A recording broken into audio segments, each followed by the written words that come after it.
Hello, welcome to Patch Notes, your weekly show on the video game news you need to know about. My name is Liz Torres, and let's jump into your weekly Patch Notes. Today is July 18th. It's a Sunday. Do you know what that means? Oof.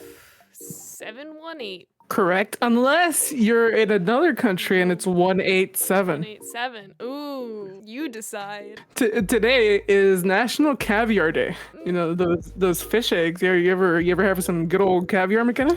Can't say that I have. Me either, and honestly, don't know if I might. Well, we'll see. Well, who knows, right? If I come across some caviar, I'll try it. I won't guarantee that I'll like it though. I don't know. It sounds expensive from what I've heard. And I think for me it's gonna be a texture thing. I don't think I'm gonna like the texture. 100%. Me with the texture thing as well. But yeah, I'll try it. Why not? It is also National Sour Candy Day. It's sour. Do you not like sour? Do you not like sour candy? It's fine. I mean, I like a good sour. I love Patch sour Kid, candy. But it's I like, love. yeah, it's fine. No, it's no. Okay, I hate sour candy. I love sour candy. It's great. Specifically limonciete. It's perfection. It is also World Listening Day. Listen, don't hear. Listen to one another today. Do not speak at all. Just listen. Sorry, I'm just listening right now. Valve has announced a new handheld console capable of playing Steam games, and they're calling it the SteamDeck. And it has a lot of features, so let's try to run through some of them. On the surface level, we got a 7-inch screen that plays at 1280 by 800 pixels, and it is also touchscreen. It has an ABXY buttons, a D-pad, 2 thumbsticks, 2 trackpads, and 4 back buttons. Not to mention that because of the trackpads, the layout of the buttons are pretty weird, and the thumbsticks too. They're very high up on the console. It has Bluetooth support, allowing to connect controllers and audio devices like speakers and headphones. The battery life ranges from 2 hours to 8 hours. In an example that was given, they said if you play Portal 2 at 60 frames per second, it could play for 2 hours long. However, if you drop it to 30 frames per second, it could last as long as 6 hours. They are also making a dock that allows to plug into bigger screens, as well as plug in things such as a mouse and keyboard or other peripherals that you might want to play with. The dock will be sold separately. There will also be 3 different models available, starting at the 64GB storage at $399, the 256GB storage with SSD at $529, and the 512GB SSD storage at $649. The Steam Deck allows you to access most of your Steam library, so you can be able to take your games from your PC to your Steam Deck. There are certain games that may have a hard time working on the Steam Deck. It came out that some games may not be compatible, such as there's a game called Before Your Eyes where it requires webcam. There was no webcam on the Steam Deck, and I don't know if there is webcam support. For now, let's just say most games on your Steam library. And this all sounds great as Steam's first venture into making a console. Except it's not Steam's first venture into making a console. It's not Steam's first attempt at making a console. In 2015, Valve introduced the Steam Machine, the Steam Link, and the Steam Controller, and they did not do well. The Steam Machine sold at less than 500,000 units, and they also sold about 1.5 million controllers, which is a small fraction of the controllers that users actually use while playing Steam. And having never used the Steam controller, having just looked at it, it looks bad and uncomfortable and not good. But that was 6 years ago.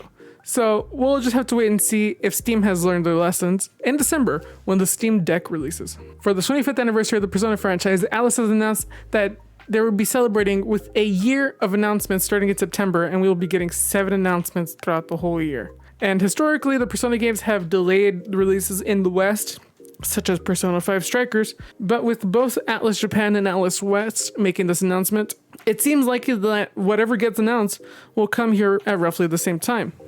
Regardless, it is still very exciting to see a beloved franchise celebrate a milestone anniversary, so congrats Persona. And for you guys, what do you want to see from Persona? It's 7 announcements, it could be something really cool such as a Persona 6, or something probably not as exciting like Persona 6 Sucks. It really, well, I love socks, so there's that.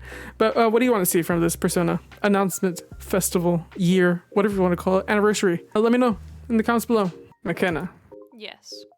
Last week, we covered an NES copy of The Legend of Zelda selling for what was it? $70,000. $870,000. The day patch notes uploaded, it came out that a very fresh, clean copy of the N64 version of Super Mario 64 sold at auction.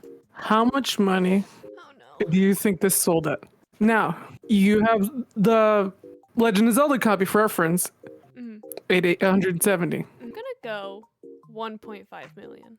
Listener, viewer, you are witnessing history because this is the first time McKenna has gotten this right. Oh my gosh! It's never happening again. Did you see this? No! Did you? No! Did I actually get it right on the money? You got it right. You got it right on the money. It sold for $1.5 million. $1,560,000 to get specific. It has a rating of 9.8 on the WADA scale. Of like sealed and like cleanliness and like just how clean like the packaging is. It sold for $1.5 million. And again, for reference again, a copy of the Super Mario Brothers on the NES sold for $660,000. It's only going up from here. Imagine this. You're walking into your favorite store. Let's say it's like a Best Buy or whatever. And as you're walking into the store, a man goes up to you and he says, "Hey, please buy my games. This is the first game I ever directed. Do you buy it?" Yeah, why Would not? you? I want to make the man happy. I like making people happy. Sure.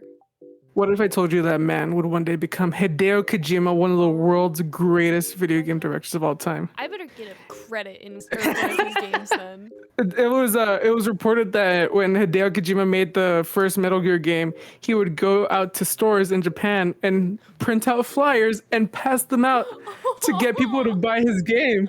Even saying he ended up buying 3 copies of the game himself. Honestly, every time I learn about Hideo Kojima, I love him more and more. Oh, 100%, yeah.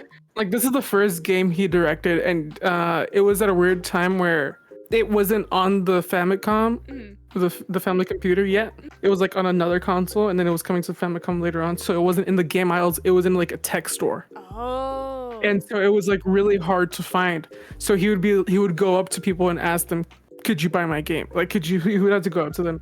Yeah, this is one of those things that I thought was really interesting to see how somebody could go from like very, very humble beginnings and to become one of the most respected and sought after game directors of all time. Yeah, that's wild. Thank you for checking out this week's episode of Patch Notes.